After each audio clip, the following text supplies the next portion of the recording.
Hello. तो इस video में आप लोग जानेंगे कि श्रेणी क्रम संयोजन में जब प्रतिरोध जुड़े हुए रहते हैं तो उनके तुल्य प्रतिरोध का सूत्र जो आता है वो कैसे आता है और किस तरीके से उस सूत्र को स्थापित किया जाता है। आपने मेरे इससे पिछले वीडियो देख लिए होंगे, अगर नहीं देखें तो पहले उनको जाकर ज़रूर देख लेना। ठीक है, तो चलो बिना समय गवाए हम इस टॉपिक को स्टार्ट करते हैं। ऐसा प्रश्न आपसे पूछा जा सकता है कि श्रेणी क्रम संयोजन में तुल्य प्रतिरोध का सूत्र व्युत्पन्न करो, तो किस तरीके से आप श्रेणी क्रम में तुल्य प्रतिरोध का सूत्र व्युत्पन्न करेंगे। तो बड़ी आसान तरीके से मैं आपको इसको समझा दूंगा, आप वीडियो को पूरा अंत तक जरूर देखना। श्रेणी क्रम संयोजन मैंने इससे पिछले वीडियो में बताया, हम श्रेणी क्रम संयोजन में जैसे कि मान लो एक प्रतिरोध हमारे पास R1 है, दूसरा प्रतिरोध R2 है, तीसरा प्रतिरोध R3 है और इन तीनों को श्रेणी क्रम में जोड़ना है। तो हम श्रेणी क्रम में क्या करेंगे, जो दूसरा प्रतिरोध है उसके पहले सिरे को अपन इससे जोड़ देंगे, ऐसा मैंने आपको बता दिया। और ये जुड़ गया, ये जिगजैग लाइन जो है, जिगजैग ये जिगजैग लाइन जो है ये प्रतिरोध को बता रही है। जैसे कि रोडों पर जो जंपर आते हैं वो जंपर प्रतिरोध को बताते हैं, तो यहाँ पर ये भी किसको बता रहे हैं, प्रतिरोध को बता रहे हैं। हम यहाँ से इन प्रतिरोधों को एक बैटरी से जोड़ देते हैं। किससे जोड़ देते हैं, एक बैटरी से जोड़ देते हैं और यहाँ पे लगा देते हैं कुंजी। क्या लगा देते हैं, कुंजी। और कुंजी में डॉट लगाना मत भूलना, अगर डॉट नहीं लगाया तो करंट बहेगी नहीं, तो डॉट लगाना मत भूलना। अब देखो ये हमने सर्किट कर दिया कंप्लीट। इस पूरे को अपन विद्युत परिपथ बोलते हैं, क्योंकि ये क्लोज सर्किट हो गया, इसको विद्युत परिपथ बोलेंगे। बैटरी जो है हमने बी वोल्ट के लिए, कितने वोल्ट के लिए, बी वोल्ट की बैटरी है। और ये बी वोल्ट की जो बैटरी है ये अपना वोल्टेज इस प्रतिरोध को, इस प्रतिरोध को, इस प्रतिरोध को ट्रांसफर करेगी और करंट जो इससे बहने वाली है वो है आई। कितनी है, आई। और हमने अभी पिछले वीडियो में जान लिया था कि श्रेणी क्रम संयोजन में जो विद्युत धारा का मान होता है वो सभी में समान होता है और विभवांतर का मान अलग अलग होता है। यानी इस सिरों पर विभवांतर V1 आएगा, R1 प्रतिरोध के सिरों पर विभवांतर V1 और R2 के सिरों पर विभवांतर V2 और R3 के सिरों पर विभवांतर V3। R3 के सिरों पर विभवांतर कितना आएगा, V3। ठीक है, तो टोटल विभवांतर कितना आएगा, कुल विभवांतर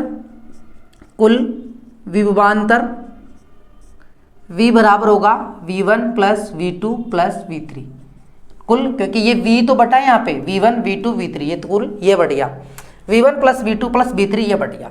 और हमें पता है कि धारा का मान सभी में समान है। अब हमें तुल्य प्रतिरोध ज्ञात करना है, यानी हम इन तीनों प्रतिरोधों की जगह एक ऐसा प्रतिरोध लगा दें जो इन तीनों का काम कर सके। क्या, तीनों का काम कर सके। तो मैंने यहाँ पर एक प्रतिरोध लगा दिया और जिसको मैंने नाम दे दिया R तुल्य प्रतिरोध, R तुल्य, या फिर आप इसे R इक्विवेलेंट भी लिख सकते हो, ऐसे भी लिख सकते हो।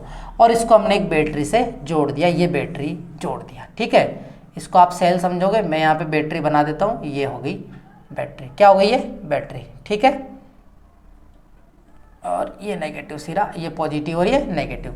ये वोल्टेज V है, ये वाली बैटरी मैंने यहाँ पे शिफ्ट करी है, लेकिन इन तीनों की जगह मैंने एक प्रतिरोध लगा दिया जो तुल्य प्रतिरोध है और हमें इसी का मान कैलकुलेट करना है कि ये कितना है। यानी हम जो नया प्रतिरोध लगा रहे हैं वो कितने ओम का लगाएं, कितने ओम का लगाएं, ये हमें पता लगाना है। तो यानी R तुल्य निकालने के लिए तो मैंने कहा कि V बैटरी और ये R तुल्य, तो इस बैटरी से जो करंट जा रही थी कितनी जा रही थी, I। तो इस तुल्य प्रतिरोध में से भी करंट कितनी जाएगी, आई जाएगी।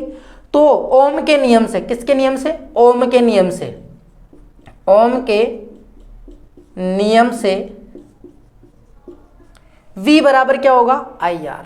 V बराबर क्या हो जाएगा, IR।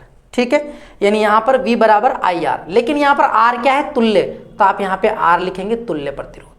R क्या है यहाँ पे, तुल्य, तो V बराबर I, R होता है ओम के नियम से सूत्र, तो V बराबर I, तो ये जा रही, और तुल्य प्रतिरोध R तुल्य लिख दिया हमने, कोई दिक्कत आपको नहीं है। तो ये तुल्य प्रतिरोध जब जुड़ा हुआ है तब ये बैटरी का जो विभवांतर है वो V आएगा, इसको हम समीकरण नंबर 1 नाम दे देते हैं।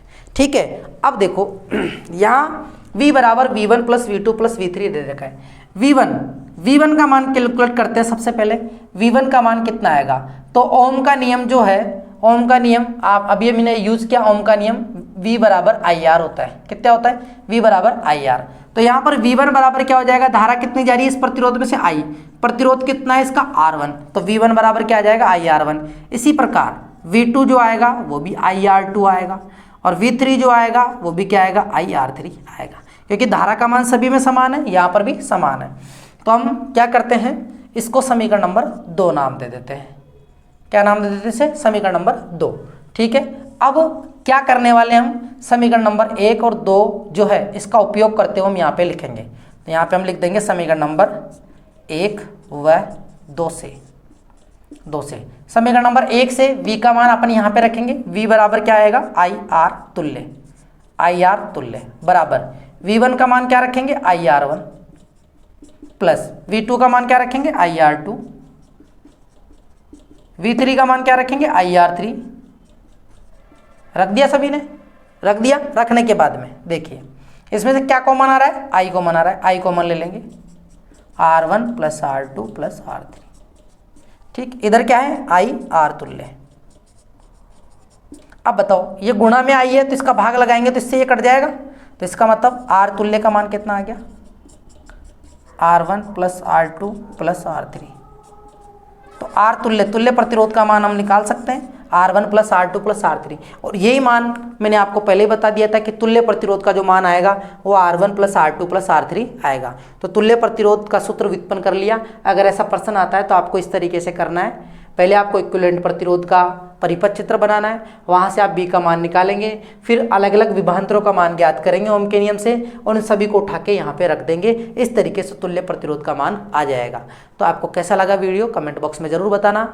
और इसके बाद वाले वीडियो में आप जानेंगे समांतर क्रम संयोजन में तुल्य प्रतिरोध का मान कैसे ज्ञात किया जाता है, उसका सूत्र कैसे व्युत्पन्न किया जाता है। तो बच्चों मिलते हैं नेक्स्ट वीडियो में, तब तक के लिए best of luck, thank you.